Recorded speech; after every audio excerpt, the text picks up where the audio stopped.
Hey, good job, Ginger.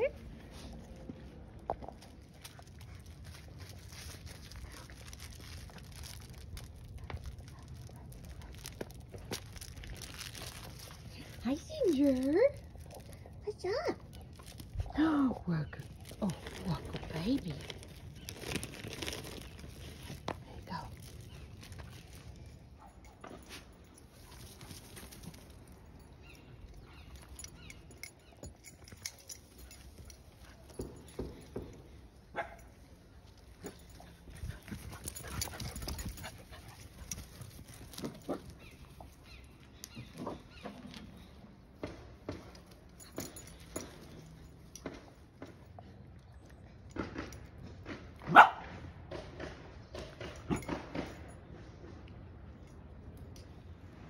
Hi, and welcome to week 1 of Puppy Day School with Ginger. So this week our goal is to work on structure, socialization. We've got all her buddies here and start introducing what we call our foundation skills. So you can see she's sitting here really nicely. I have just some kibble. I don't even have like super duper crazy treats. And I'm just continuously rewarding her for offering me this nice sit. We really want a dog that figures out behaviors that are rewarding for them so that they make those choices all the time rather than having to be told what to do. So sitting nicely versus jumping up and greeting, things like that. We really want to make sure we're always rewarding for stuff like that. So speaking of that, I do have a food pouch here. It's really important when you have a puppy that you are always prepared to be rewarding the dog when they make great choices. So, you know, whether you have something like this or whether you just walk around with a baggie of, you know, some kibble in your pocket, it's just really important to kind of be, I call it like being a training geek. Like you're sort of ready and prepared, because every moment your puppy is interacting with anything in their world, they're learning things. So we want to really take the opportunities when they do stuff we like, curl up on your bed, play nicely with your toys, to reward them and say, hey, that's really nice. I love that. I don't love that. One of our buddies tried to knock down our fence. Finn. We'll find it. So I'm going to go ahead and demonstrate to you the first 2 exercises that we introduced, the first being called name game. So name game is basically a stop, look, and listen cue. It's an attention skill. So not just about teaching your puppy their name, but teaching your puppy that when they hear their name, they need to stop what they're doing and come find you and find out what you need. And that is we have to make that the most rewarding behavior we can for a dog. So we do what we call a go find it, where we take just a piece of kibble, we show it to the puppy, and we say, ready? She's not very good at tracking food, and what I mean is when we toss it, she's not very good at following it, but we're gonna try here. So I'm gonna do it really slowly. Here you go find it. Okay, so you can see she's ready. Ginger! Yes. So I don't know whether part of it is that her fur is like coming down over her eyes, and it's really hard for her to actually see where I'm throwing the food.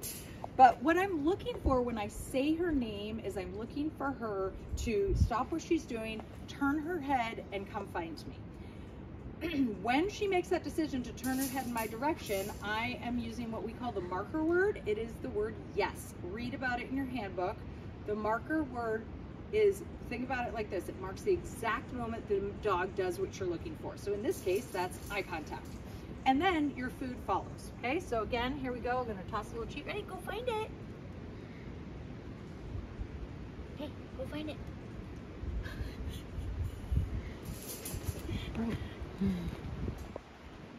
Oh dear Lord. Girl, it's right here. Ginger, yes.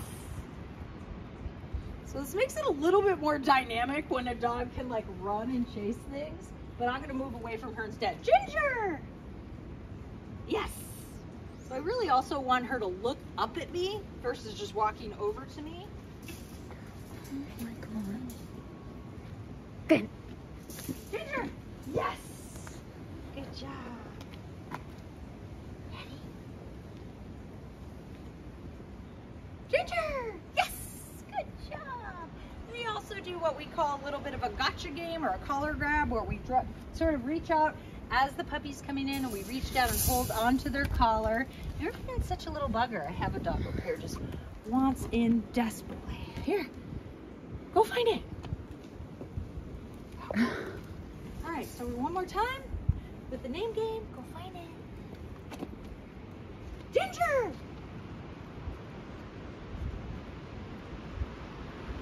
Yes. So I'm also not repeating her name. If she doesn't respond right away, I'm just gonna wait. Don't keep saying her name. Wait till she turns, then use your marker word, and then reward as she gets to you. Ginger, yes! That was a nice one, good job.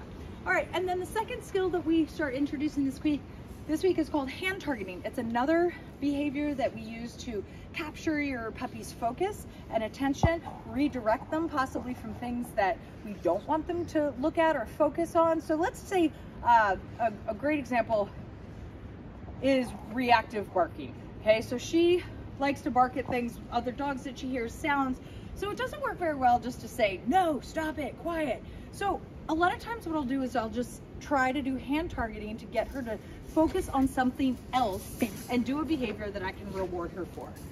So all this is my hand comes out towards the side, but at her nose level, and I'm gonna say touch. So touch, yes.